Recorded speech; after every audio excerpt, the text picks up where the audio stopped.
Hello guys, मैं आपका दोस्त और होस्ट मोएब आपका अपने मोएब यूट्यूब चैनल पर स्वागत करता हूँ। ये स्क्विड गेम का 1, 2, 3 तीसरा एपिसोड है। बाकी के 2 एपिसोड आपको डिस्क्रिप्शन बॉक्स में मिल जाएंगे। ये एपिसोड काफी मजेदार होने वाला है। प्लेयर्स किस तरह आइलैंड पर लाए जाते हैं, फिर उनके साथ क्या होता है, अब क्यों किस गेम में एक पुलिस ऑफिसर भी इन्वॉल्व हो चुका है, तो वो क्या करता है, क्या वो पकड़ा जाएगा, ये सारी बातें आपको इस एपिसोड में देखने को मिलेगी। तो इस आइलैंड को कब्रिस्तान मानते हुए तीसरा एपिसोड शुरू करते हैं। तीसरे एपिसोड की शुरुआत ठीक सेकंड एपिसोड के एंडिंग से होती है, जहाँ हंटिंगबर्ग जो कि एक पुलिस ऑफिसर है, सियोंग जिस कार में है उसका पीछा कर रहा है। रात के 2:38 हुए हैं। तभी सियोंग की कार मोजिन पोर्ट की ओर मुड़ती है। हंटिंगबर्ग अपनी कार रोकता है। भाई यहाँ पे क्या हो रहा है? भाई यहाँ पे क्या हो रहा भाई? इन सभी कारों में प्लेयर्स हैं, जिन्हें इस आइलैंड पर ले जाने की तैयारी हो रही है। ये आइलैंड हमने फर्स्ट एपिसोड में देखा था। हंटिंगबर्ग एक मैसेज करता है, पता नहीं किसे, क्योंकि मुझे साउथ कोरियन लैंग्वेज नहीं आती। फिर वो एक कार के नीचे छिप जाता है। शायद वो सियोंग वाली कार है, क्योंकि उसी की कार लास्ट टाइम आई थी, ऐसा मुझे लगता है। A few moments later. सिर्फ वहाँ से जाने लगता है। ये पूरा सीन इस एपिसोड का इंट्रो होता है। Weaver weaver weaver. अगर आप हंटिंगबर्ग की जगह होते तो आप क्या करते? क्या आप भी अकेले ही चले जाते या फिर अपनी टीम का वेट करते? खैर, इंट्रो के बाद हंटिंगबर्ग दिखाया जाता है, जो सियोंग के कार के पास ही है। तभी प्लेयर से जांचने का आदेश आता है। कारों के डोर खुलते हैं। बर्ग सियोंग के पास आता है। सभी ड्राइवर निकल कर अपने अपनी कारों के प्लेयर से जांचने लगते हैं। सियोंग की कार का ड्राइवर सियोंग को और बाकी के प्लेयर्स को जांचने आता है। बर्ग भी वही है। वाह, बेहोशी की क्या एक्टिंग कर रहा है? ड्राइवर सियोंग की जांच करके बर्ग के पास आता है। पर बर्ग की जांच नहीं हो पाती और तभी बर्ग जाग कर उस ड्राइवर की मुंडी दबोच लेता है। और फाइनली रेस्ट इन पीस हो जाता है। सभी ड्राइवर अपना काम खत्म करके जा रहे हैं और इधर बर्ग लाश को ठिकाने लगा रहा है। वो अपना आईडी कार्ड लाश के कपड़ों में रखकर उसे शिप से नीचे गिरा देता है। तभी उसके पास ट्रायंगल मास्क वाली और चौकोटा मास्क वाली लाल काली दुकान आती है। इन तीनों में डिफरेंस समझ लो। सर्कल वाली दुकानों को प्लेयर्स और किसी से भी बात करने की इजाजत नहीं है। ट्रायंगल वाली दुकान सर्कल वाली दुकान से बात कर सकती है और खिलाड़ियों से भी बात कर सकती है। एक्चुअली ये दुकान सिक्योरिटी की भूमिका निभाती है और चौकोटा वाली दुकान इन दोनों दुकानों की सीनियर है। ये दोनों दुकानें चौकोटा दुकाने के नीचे रहती है। झुक के रहना पड़ेगा मेरे आगे। और चौकोटी दुकान फ्रंट मैन के नीचे रहती है। अब फ्रंट मैन किसके नीचे लटकता है ये अभी तक पता नहीं चला। प्लेयर आइलैंड पर आ चुके हैं। उन्हें उनकी ड्रेस पहनाई जा रही है। चोरनी अपना चाकू उसकी जेब में डालती है। आपको तो पता ही कि ये सेकंड एपिसोड में बेहोश नहीं हुई थी, और जैसे ही मौका मिलता है वो उसकी जेब से चाकू निकाल लेती है और सीन कट होकर ओल्ड मैन पर आता है, जिसे सियोंग जगाता है। तो टोटल 187 खिलाड़ियों ने वापसी की है इस गेम को खेलने के लिए। 14 प्लेयर ऐसे हैं जो इस गेम को खेलने नहीं आए। तो फ्रंट मैन उन 14 प्लेयरों पर नजर रखने को कहता है। इधर सियोंग, जुओंग, आली और ओल्ड मैन मिलकर अपना एक ग्रुप बनाते हैं, जिसका हेड सियोंग जुओंग को बनाता है, क्योंकि जुओंग काफी बुद्धिमान है, ऐसा सियोंग को लगता है। गुंडा भाई भी अपना ग्रुप बना रहा है। वो अपने ग्रुप में चोरनी को शामिल करना चाहता है, पर चोरनी उसे बोलती है, निकल पहली फुर्सत में निकल। गुंडा भाई, सारी उम्र में जो कर जा बड़े आ रहा। तभी वहाँ पर प्लेयर 212 आती है। वो गुंडे भाई का ग्रुप ज्वाइन करना चाहती है। तो गुंडा भाई बोलता है, प्लेयर 212 सारी उम्र में जो कर जा बड़े आ रहा। खैर, चोरनी के दिमाग में कुछ तो पक रहा है। सभी मजदूरों से केबिन में जाने को कहा जाता है। बर्ग का केबिन 29 है, क्योंकि उसके पास 29 नंबर की चाबी है।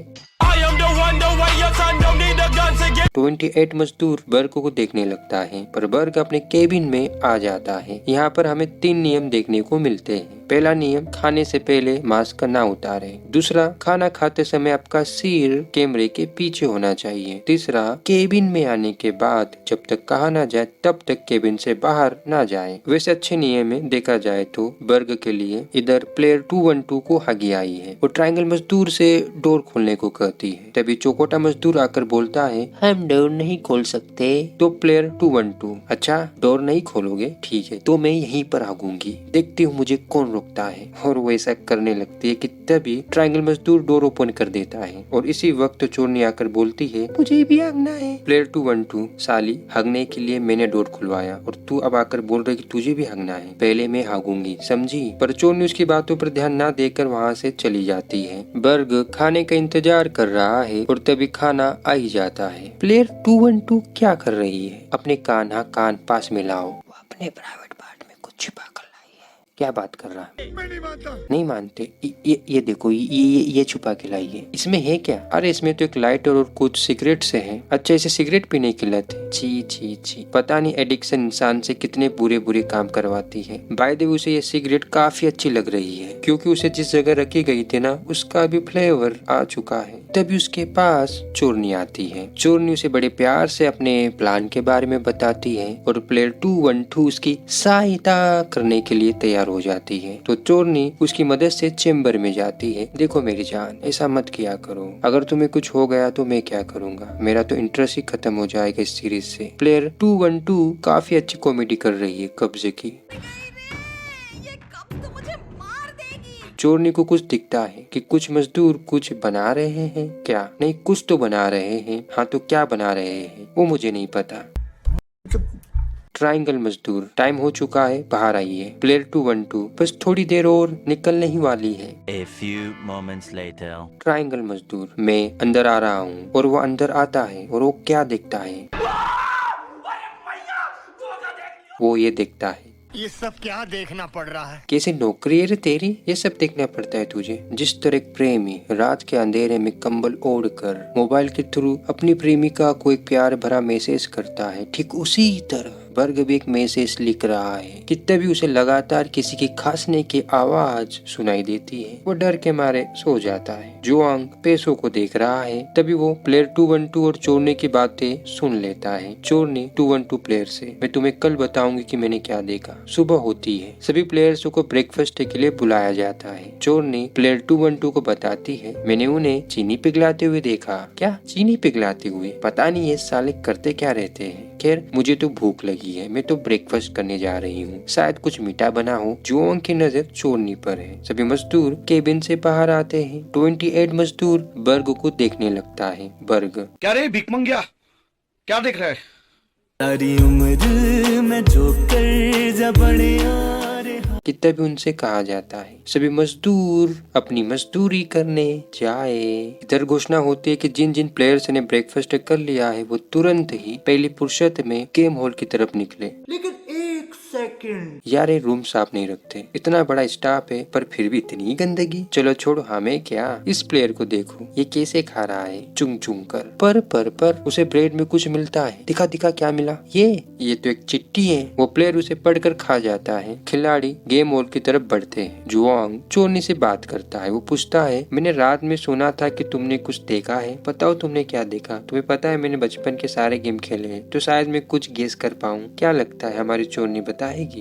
बोलो बोलो, टेल टेल। हाँ, वो बोलती है कि वो लोग चीनी पिघला रहे थे। ये सभी प्लेयर गेम हॉल में आ जाते हैं। हमें यहाँ पर 4 भिन्न भिन्न प्रकार की आकृतियाँ देखने को मिलती है, सर्कल, ट्रायंगल, स्टार और अम्ब्रेला। इन आकृतियों को देखकर जुआंग को एक बचपन वाला खेल याद आ जाता है। और फिर चोरने के बाद कि वो लोग चीनी पिघला रहे थे, यानी कि जुआंग को पता चल चुका है कि कौन सा गेम खेला जाने वाला है। तभी खिलाड़ियों से कहा जाता है कि सभी खिलाड़ी 4 टीमों में बंटकर एक एक आकृति चुन ले। जुआंग यहाँ पर मतलबी, स्वार्थी, कपटी, धोखेबाज, गद्दार बन जाता है। वो अपनी टीम से कहता है, तुम सभी अलग अलग शेप चुनो, हमें नहीं पता कौन सा गेम है। तुझे नहीं पता है कौन सा गेम है, साले झूठे। तो सभी लोग उसकी बात मानते हैं। जुआंग ट्रायंगल चुनता है, अली सर्कल चुनता है, ओल्डेमैन स्टार चुनता है और सियोंग अम्ब्रेला चुनता है। ये सुनकर जुआंग का रिएक्शन देखो। इसे देखकर मुझे राजपाल यादव की एक बात याद आ गई।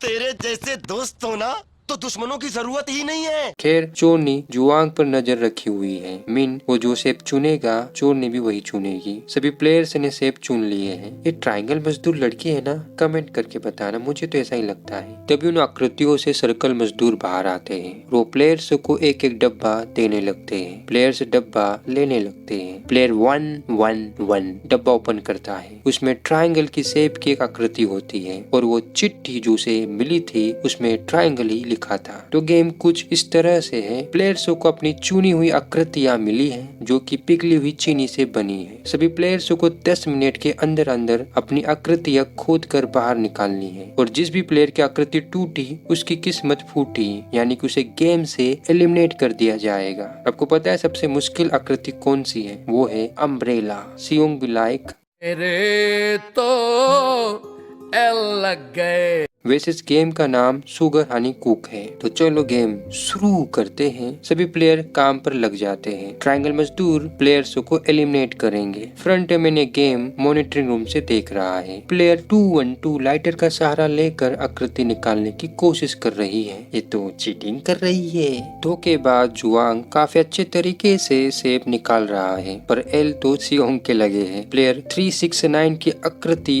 टूट जाती है तो ट्रायंगल मजदूर उसे बड़े प्यार से आराम से एलिमिनेट कर देता है। इसी तरह जिन जिन प्लेयर्स की आकृति टूटती है उन्हें ट्रायंगल मजदूर बड़े ही प्रेम पूर्वक एलिमिनेट कर देते हैं। अच्छी खासी संख्या में प्लेयर्स एलिमिनेट हो चुके हैं। प्लेयर 111 सेब निकाल लेता है, यानी कि वो गेम जीत चुका है। इसी तरह जुआंग भी अपना सेब निकाल लेता है, चोरनी भी निकाल लेती है और अली भी। ये लोग गेम हॉल को छोड़कर जाने लगते हैं। चीटर प्लेयर 212 भी सेब निकाल ही लेती है। उसका रिएक्शन देखो, काफी क्यूट है, पर वो जाते वक्त अपना लाइटर गिरा देती है। अब क्या होगा? कुछ नहीं होता। उसने लाइटर गुंडे भाई के लिए गिराया है और गुंडा भाई वो लाइटर चुपके से ले लेता है। बर्ग यहीं पर है। तभी हेड, तुम्हारा काम एलिमिनेट हुए प्लेयर्स को हटाने का है। फिर तुम यहाँ क्या कर रहे हो इसके बारे में हम बाद में बात करेंगे, पर ये गेम खत्म होने तक तुम आप यहीं रहोगे। तभी सियोंग को कुछ सूझता है। वो पीछे से उस सेब को चाटने लगता है और उसे देखकर बाकी के प्लेयर से भी चाटने लगते हैं सेब को। सियोंग को देखकर ऐसा लगता है कि उसने चाटने की काफी ज्यादा प्रैक्टिस कर रखी है। आफ्टर ऑल वो कभी शादीशुदा था। समय सीमा समाप्त होने वाली है। प्लेयर्स रेस्टिंग रूम में जा रहे हैं। तभी प्लेयर 111 को ट्रायंगल मजदूर कुछ बोलता है और वो उस ओर जाता है। एक ट्रायंगल मजदूर उसे अपने साथ ले जाता है। इनकी तो अलग ही खिचड़ी पक रही है। इधर गुंडा भाई भी लाइटर का यूज करके सेब निकाल लेता है और ओल्ड मैन चाट कर सेब निकाल लेता है। सियोंग भी चाट कर अम्ब्रेला बाहर निकाल ही लेता है और इसी के साथ समय सीमा समाप्त हो जाती है। जीते हुए प्लेयर्स गेम हॉल से बाहर जाने लगते हैं। लेकिन प्लेयर 119 जिसकी सेब टूट चुकी है वो ट्रायंगल मजदूर पर हमला करके और उसकी गन लेकर हेड पर गोली चलाता है। उसे अपने कब्जे में ले लेता है। ये देखकर फ्रंट मैन हॉल की तरफ आने लगता है। ट्रायंगल मजदूर अपना काम करते हैं। जो प्लेयर 10 मिनट के अंदर अंदर सेब नहीं निकाल सके उन्हें एलिमिनेट करके उन्हें घंटा फर्क नहीं पड़ता है कि उनका हेड कब्जे में है। ये देखकर प्लेयर 119 हेड को मास्क उतारने को कहता है। हेड मास्क उतारता है। वो कोई 21-22 साल का एक लड़का है जिसके अभी तक दाढ़ी और मुच्छी के सुनहरे बाल भी नहीं आए। ये देखकर प्लेयर 119 खुद को ही शूट कर लेता है। तभी वहाँ पर फ्रंट मैन आता है और वो हेड को हेडशॉट मार